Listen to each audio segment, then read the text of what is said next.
Uma estupidez levou São Luís à morte? É o que afirma André Nogueira, historiador e colunista do blog Aventuras na História, no portal do UOL.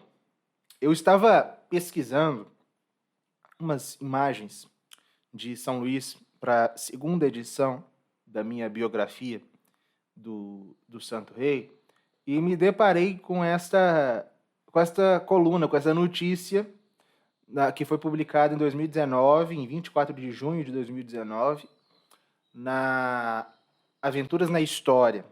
E eu achei muito curiosas algumas afirmações que esse historiador, que pelo que eu pesquisei é doutor ou até pós-doutor, não sei, em história, algumas afirmações que ele faz aqui que são muito curiosas e que eu gostaria de comentar com vocês. Vejam só, ele fala, a manchete, não é cientistas descobrem a causa da morte de Luís IX, rei da França, que virou santo. Aí logo embaixo, o famoso rei santo foi responsável pela cruzada até a Tunísia, entretanto, uma estupidez o levou à morte. Entenda. Aí desce, aí eles colocaram aqui um retrato do avô de São Luís, como se fosse ele, né? Essa aqui é uma famosa pintura de Felipe Augusto, avô de São Luís, enfim.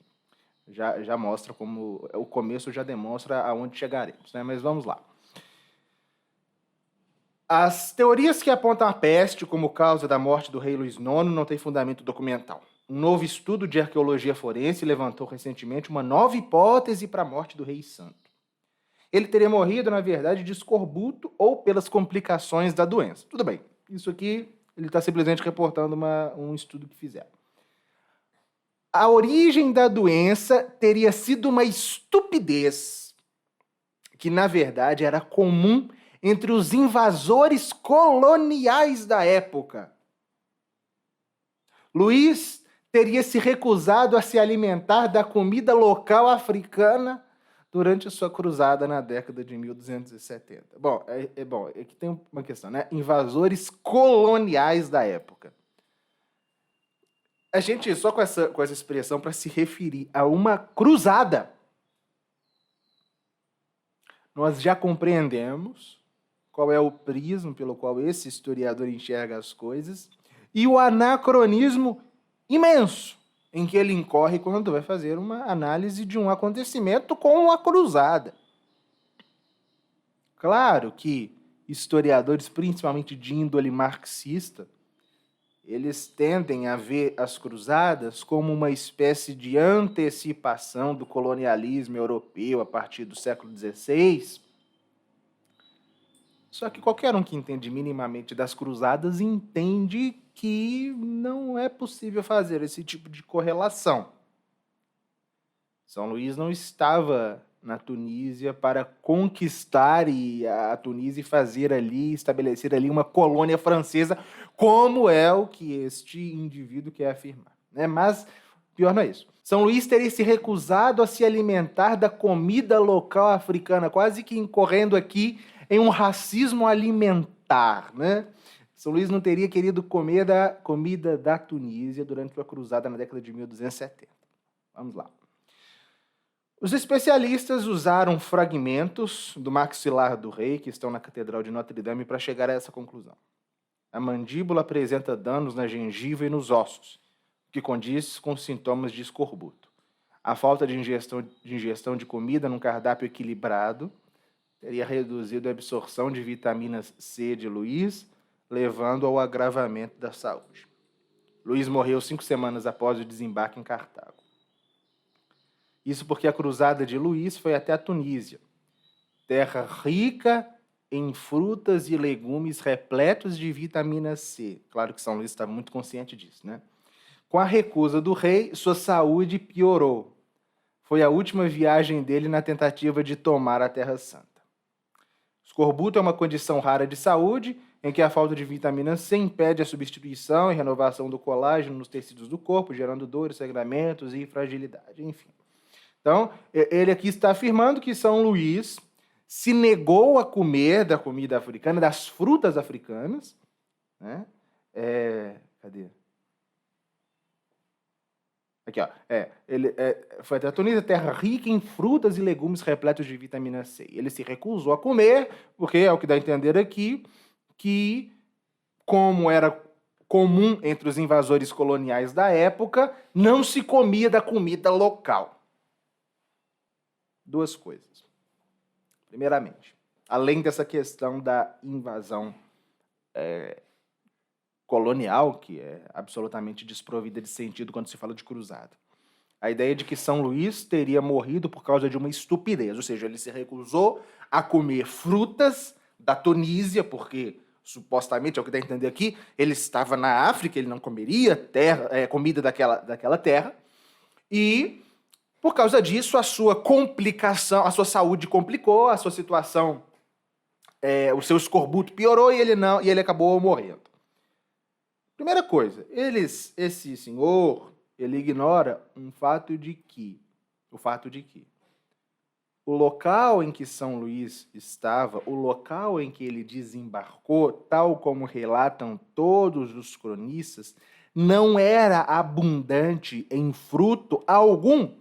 Muito pelo contrário, inclusive os historiadores fazem até um contraste entre a riqueza que os ocidentais estavam acostumados a ver naquela terra, no norte da África, se lembrando dos tempos romanos, durante os quais a África era o celeiro do Império Romano, e a pobreza, pelo menos daquelas paragens a que São Luís chegou.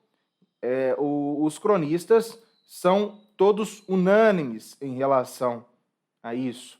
E não foi só apenas São Luís que ficou doente. São Luís se negou a comer as frutas e por isso morreu. Na verdade, muitos morreram. Dentre apenas os mais importantes, morreram de escorbuto, seja qual for das doenças que se disseminaram no exército naquele momento. Morreram os condes, o conde de Vendôme, o conde de Lamarche, o conde d'Arcy, o conde de Viane, o irmão do conde de Soissons, os senhores de Montmorency, de Brissac, de Saint-Brisson, de Pienne, o conde d'Eu, o almirante, que era Florencio de Varenne, também morreram o legado do Papa, o arquidiácono Guilherme de Rampillon, o rei Teobaldo de Navarra, os príncipes Filipe e João Tristão também caíram doentes, só que Teobaldo de Navarra e Filipe se recuperaram, João Tristão morreu, ou seja, muitos morreram. Todos eles porque se negaram a comer das frutas que eram ricas em vitamina C e por uma estupidez todos eles morreram. Enfim, a gente compreende claramente qual é a intenção desse discurso, para que a pessoa entre naquela página e veja, tá vendo? Um rei colonial do século XIII, que a Igreja Católica ainda considera santo, morreu porque não quis comer as frutas do norte da África. Ignorando também, esse é o segundo ponto, que frutas eram justamente um dos alimentos de que São Luís mais gostava, tal como relata o seu confessor, Geoffrey de Beaulieu, no capítulo 18 da sua biografia de São Luís. Ele diz que São Luís amava frutas e justamente por gostar muito de frutas, ele fazia como penitência a abstinência de frutas.